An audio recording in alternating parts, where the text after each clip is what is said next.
बुड्ढे, तू यहाँ क्या कर रहा है? आप इस बुड्ढे को जानती हो? कैसे? जानती हूँ, ये मेरे यहाँ पर नौकर था। काम तो ऐसे छोड़ के गया था जैसे पता नहीं कहाँ का महाराजा बन जाएगा। जब यही काम करना था तो 100-200 रुपए मैं बढ़ा देती, मेरे घर में ही करता रहता है। अरे बूढ़ो लोग ना ऐसे होते हैं, इनको जितने पैसे दो ना उतने ही कम पड़ते हैं। क्यों बड़ा, उससे ही कह रही हो ना? सही कह रही है वैसे तो। ये लालची बुड्ढा, इसका ना थोड़े में पेट नहीं भरता था, तभी तो इधर उधर मुंह मार रहा है। वैसे यहाँ क्या काम कर रहा है? मिनिस्टर बन गया है क्या? एकदम सही कह रहे हो आप, ये बनेंगे मिनिस्टर। ये लोग ना एक नंबर के भूखे नंगे होते हैं। जरा कपड़े तो देखे उसके, माँ के पहने क्या या फिर चोरी के हैं? हाँ, ना तो इसने मांगे होंगे ना चोरी किए होंगे, इसको ना भीख में मिले होंगे कपड़े। ऐसे मैंने भी ना ऐसे कई कपड़े से भीख में बांट दिए थे, उन्हीं में से पहने हैं ना। बता मैडम, आप ये किस तरह की बात कर रहे हैं? ना मैंने ये कपड़े चोरी किए हैं, ना मुझे भीख में मिले हैं।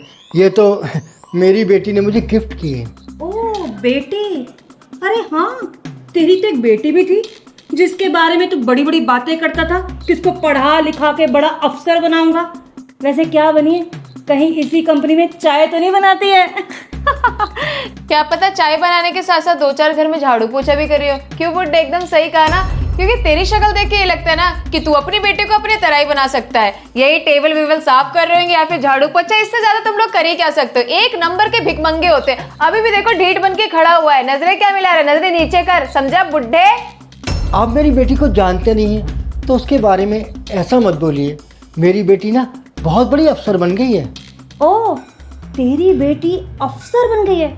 हाँ, हो सकता है भाई, 4-5 भिखारियों की हेड बन गई होगी। इससे ज्यादा तो तेरी औकात ही नहीं है। कोई बात नहीं ना, इसको अभी इसकी औकात याद दिलाते हैं। चल जा, दो चाय लेके आ बुड्ढे। चाय बेचना कोई छोटा काम है? अगर मेरी बेटी चाय भी बेचती तो इसमें बुरा क्या है? मेहनत से काम करके पैसे कमाना कोई बुरा नहीं है। अरे आप अपने आप को तो देखिए, जब मैं आपके घर काम करता था तो क्या आप मुझे मुफ्त के पैसे देती थी? मेरी मेहनत के मुझे पैसे मिलते थे। और याद कीजिए, कई बार तो आपने मेरे पैसे काटे भी हैं। इस बुड्ढे की इतनी औकात कि हमारे सामने जबान चलाएगा। इसको तो अभी सबक सिखाते। तैलीशा, ये क्या बदतमीजी है? मैम, आप इसके लिए मेरे को क्यों चाटा मार रहे हो? बस तैलीशा, तुम्हें बिल्कुल तमीज नहीं है ना कि किसी बड़े के साथ किस तरीके से बात करी जाती है? और ये क्या बुड्ढा बुड्ढा लगा रखा है तुमने?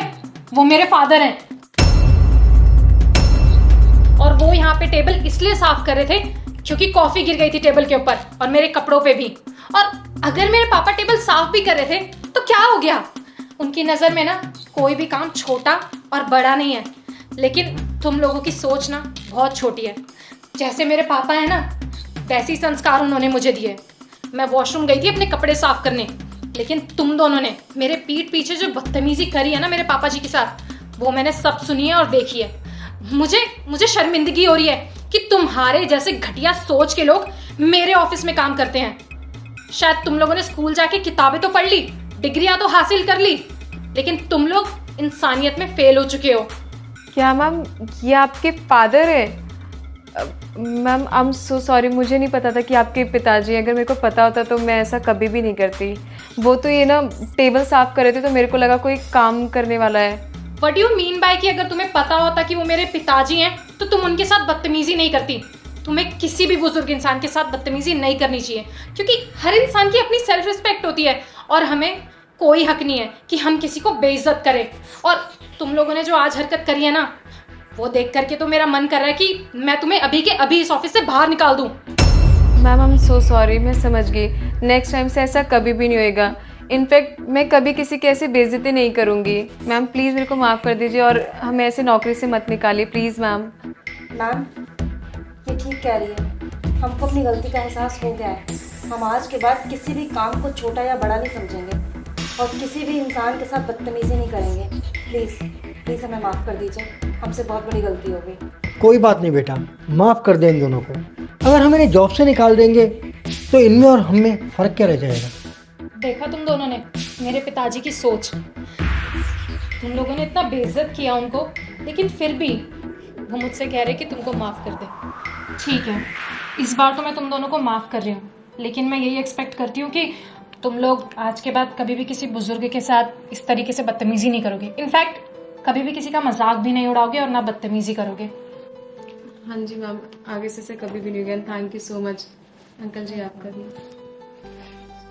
हाय दोस्तों, इस वीडियो के मैसेज को समझना बहुत ज़रूरी है। हम यही समझाने की कोशिश कर रहे हैं कि कभी किसी की बेइज्जती नहीं करनी चाहिए, खासकर जो हमारे से बड़ी उम्र के बुज़ुर्ग होते हैं उनकी इज्जत करनी चाहिए, उनका सम्मान करना चाहिए। अक्सर ऐसा होता है कि आपके घर में जो काम करते हैं नौकर नौकरानी, आप उनकी इज्जत नहीं करते हैं, उनकी डिसरिस्पेक्ट करते हैं, बेइज्जती करते हैं, लेकिन आपको कोई हक नहीं है। वो काम खाली इसलिए कर रहे हैं ताकि उनके घर के अंदर रोजी रोटी चल सके, पर इसका ये मतलब नहीं है कि आपको राइट मिल गया कि आप उसकी डिसरिस्पेक्ट करें। और खासकर उस समय पर तो बहुत ज़्यादा ईगो हर्ट हो जाती है जब क्या नाम है सामने वाला व्यक्ति नौकरी छोड़ के जाना चाहता है। हम उसको प्रोत्साहित करने की जगह, मोटिवेट करने की जगह और ज़्यादा उसे डिसरिस्पेक्ट करते हैं, उसे डीमोटिवेट करते हैं। तो ये कभी नहीं करना चाहिए और अपनों से बड़ों की इज्जत ज़रूर करनी चाहिए, क्योंकि खाली किताबें और क्या नाम है स्कूल में किताबें पढ़ने से, कॉलेजेस में पढ़ने से कुछ नहीं होता है। इंसानियत को पढ़ना बहुत ज़्यादा ज़रूरी है। मिलते हैं अगली वीडियो में, तब तक bye bye, take care, love you all, bye. और शेयर ज़रूर कर देना इस वीडियो को।